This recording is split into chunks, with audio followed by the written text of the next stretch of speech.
Bonjour Jonathan, Bonjour Thomas. heureux de vous retrouver pour évoquer avec vous, une fois n'est pas coutume, un sujet qui nous éloigne des marchés cotés, des marchés actions que l'on décrit régulièrement ensemble et que l'on décrypte. On va s'intéresser au marché des infrastructures. Alors il est vrai que bon, il y a de l'infrastructure cotée, mais là on va peut-être le prendre par un autre bout. Mais déjà, pourquoi tout d'un coup s'intéresser à ces infrastructures, à cette catégorie d'actifs? Parce qu'en fait, nous sommes dans une période d'inflation, d'hyper-inflation comme nous n'avons jamais connu depuis plus de 40 ans. Je pense que vous et moi, en fait, on n'a pas connu réellement cette On a moins de période. 40 ans tous les deux. Voilà, on est suffisamment jeunes pour ne pas avoir connu cette période d'hyperinflation des années 70. Et donc, dans cette période d'inflation, il faut choisir des actifs qui répondent bien en fait à ce contexte d'inflation et donc de perte de pouvoir d'achat en fait pour les épargnants, pour les gens qui nous écoutent, et de hausse des taux. Et également, cette hausse d'inflation en fait peut provoquer une récession dans les mois qui viennent. Donc, face à cette situation-là, on est en permanence en recherche en fait d'actifs qui répondent à ce contexte actuel. Mais alors, c'est quoi une infrastructure? Déjà, on devrait commencer par ça, décrire ce qu'est une infrastructure et ce qui ne l'est pas. Alors, les infrastructures, ce sont tous les types d'équipements publics, privés. Alors, on pense avant tout dans les équipements routiers, le réseau routier, aéroportuaire, mais ça peut être aussi également un réseau de chauffage urbain, des réseaux de télécom, de fibre optique. Dans le social, vous avez par exemple des hôpitaux. Voilà, tout ça, tous ces équipements constituent la classe d'actifs infrastructure. Et ça, vous nous dites, c'est davantage résistant aux hausses de prix, à l'inflation, que d'autres actifs. Et oui, tout à fait, parce que ça fait partie de ce qu'on appelle les actifs réels, hein, ce sont des actifs tangibles, et tous ces actifs-là répondent effectivement aux préoccupations d'inflation. Pourquoi? Parce que on peut relever les tarifs en fait de ces actifs lorsque les prix montent, et donc ils suivent contractuellement l'inflation, comme l'immobilier. Et alors, vous dites, il faut s'intéresser aux infrastructures, mais d'un point de vue non coté, pas d'un point de vue société cotée en bourse. Effectivement, on trouve deux types d'investissements. Le premier investissement, c'est l'investissement en actions. Et le deuxième investissement, c'est l'investissement non coté. Là, on préconise l'investissement non coté. Pourquoi? Parce que, justement, on a une classe d'actifs qui permet de ne pas avoir la volatilité des marchés actions. Et les études montrent que cette classe d'actifs, en fait, a un ratio rendement-risque qui est plus intéressant que la classe d'actifs infrastructure cotée. Et par quel bout on fait cet investissement? Il y a les infrastructures qui se rappellent un bon souvenir derrière. Mais par quel bout est-ce qu'on réalise cet investissement? Parce que là encore, il y a plusieurs sous-jacents possibles.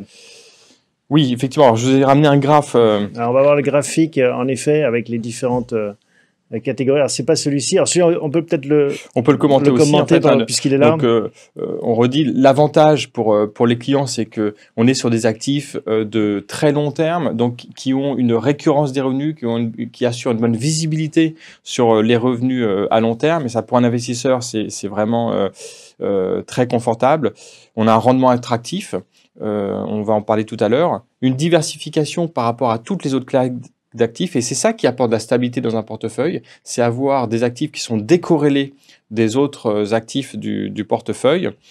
Et le dernier terme, c'est créer un peu petit protection contre l'inflation, j'en ai parlé. Alors évidemment, il y a des risques en face de ces avantages, tout n'est pas rose.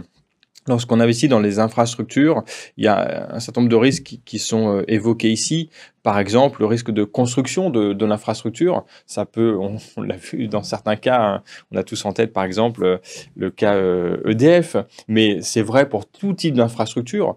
Les infrastructures peuvent coûter plus cher en fait que prévu. Il peut y avoir des revenus un peu plus bas que ce qu'on a prévu dans le business plan. Donc il y a des risques opérationnels en fait, hein, de mise en œuvre de l'infrastructure. Il y a des risques réglementaires, politiques. Donc et un peu comme dans n'importe quel business au final. Bien sûr, voilà. Ce que je veux dire, c'est que rien n'est gratuit, ce n'est pas complètement sans risque. Il y a un risque de capital comme sur les autres classes d'actifs. Et je reviens à ma question, par quel bout on investit dans les infrastructures? Ce que vous sous-entendez, le risque opérationnel, parce qu'il y a deux catégories d'infrastructures. Il y a celles qui existent déjà et puis celles qui sont en construction, en développement. Est-ce qu'il faut arriver dès le départ, participer à cette promotion? Alors, c'est effectivement ce qu'on appelle le Greenfield et le Brownfield. Greenfield, ce sont les nouveaux investissements. Brownfield, ce sont les investissements existants. On peut aller sur l'un ou sur l'autre. Le Brownfield a l'avantage, effectivement, de connaître déjà les revenus. Donc là, pour le coup, on n'a pas le premier risque que j'évoquais, le risque d'avoir surestimé les revenus, puisque là, ils sont connus cette fois, puisque le bien tourne déjà. C'est le gros avantage du Brownfield. Maintenant, on a des besoins énormes en Greenfield, parce que les besoins, c'est quoi? C'est dans la transition énergétique, Oui. voilà, dans l'éolien, tout ce Et qui même est dans le nucléaire, on va y revenir. le nucléaire, évidemment, le solaire, et ça, il va falloir construire des infrastructures. On parle de 200 milliards de besoins au niveau de l'Europe actuellement par an sur les 10 prochaines années, hein, 2000 milliards de besoins uniquement dans la transition énergétique, ce qui n'est qu'un secteur des infrastructures. À côté de ça, il y a plein d'infrastructures nécessaires.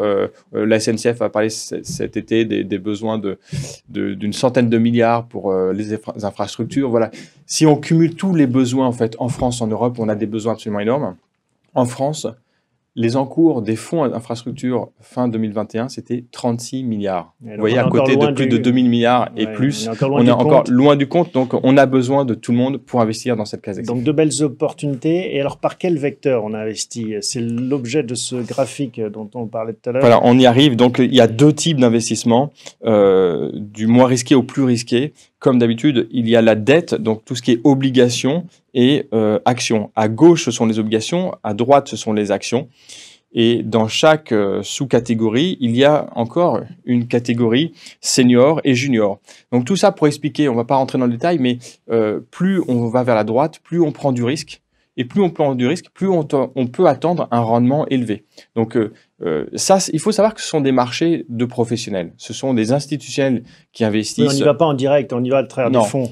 Alors, les lignes, en fait, on a un acteur, un partenaire qui investit. Les tickets minimum, c'est 15-20 millions d'euros. Donc, il y a peu de particuliers capables d'investir, sachant que derrière, il faut diversifier les projets. C'est pas un secteur qui est accessible à tout le monde. Donc, on va jouer ça à travers des fonds des OPCVM, en fait, hein, qui investissent eux-mêmes dans cette classe d'actifs, qui permettent de déléguer la gestion à un professionnel de ce secteur-là, des infrastructures, et surtout qui va lui-même diversifier, qui va avoir une stratégie de diversification sur plusieurs dizaines de projets. Qui dit marché non coté dit aussi liquidité plus aléatoire, plus compliquée à obtenir. Comment est-ce que vous voyez cet enjeu? Alors ça, c'est le gros enjeu du non-coté. C'est vrai pour l'infrastructure, c'est vrai de manière générale pour le non-coté, en fait. La liquidité est le risque maximum, en fait, hein, qu'on a sur le non-coté. C'est un vrai sujet.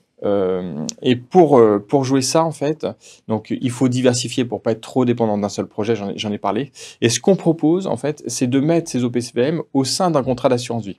Et c'est là où, en fait, c'est en train de se démocratiser, puisque vous savez que l'assureur se doit de garantir la liquidité. Il assure, lui, une sorte de mutualisation des risques. Il joue vraiment un rôle très important, l'assureur. Heureusement qu'il est là, qu'il nous permet de faire ça. Y aller en direct, ce serait plus compliqué parce que c'est des projets à très long terme. Il n'y a pas beaucoup de gens qui peuvent se permettre d'être bloqués pendant une si longue période sans pouvoir sortir avant. Là, à partir du moment où c'est dans un contrat d'assurance vie, vous pouvez arbitrer la plupart du temps à tout moment sans pénalité. Vous nous avez apporté quelques exemples, d'ailleurs, je crois, de cette stratégie qu'on va voir pour finir. Voilà. Je vous laisse les commenter. Voilà, alors vous avez là encore, vous voyez à droite l'échelle de risque. 1, c'est peu risqué, pas de risque. 7, c'est très risqué. Donc encore une fois, ça dépend du rendement qu'on vise. Plus on vise un rendement élevé, plus il faudra accepter un risque fort. Dans le dernier cas, Eiffel Infrastructure Durable, qui est un fonds accessible sur le contrat Cyril-Pierre que nous distribuons, qui est assuré par Suravenir, il y a des pénalités en cas de rachat si on veut racheter avant les 5 premières années. Il y a des pénalités de 5%. Voilà, c'est la contrainte. Au-delà, il n'y a pas de pénalité. Dans les deux autres cas, le premier, c'est un fonds euro qui investit lui-même dans l'infrastructure, qui va donc permettre de booster un petit peu le rendement. Il n'y a pas de pénalité. Et là, le capital est garanti par l'assureur, qui est Oradea, filiale du groupe Société Générale Assurance. Eh bien, on voit qu'en effet, la palette est large. Et merci de nous avoir présenté ces opportunités. C'est vrai que c'est un vecteur d'investissement auquel il faut songer dans ce contexte d'inflation élevée. Merci beaucoup, Jonathan. Merci, Thomas. Bientôt et on enchaîne tout de suite avec un autre sujet consacré aux passoires thermiques.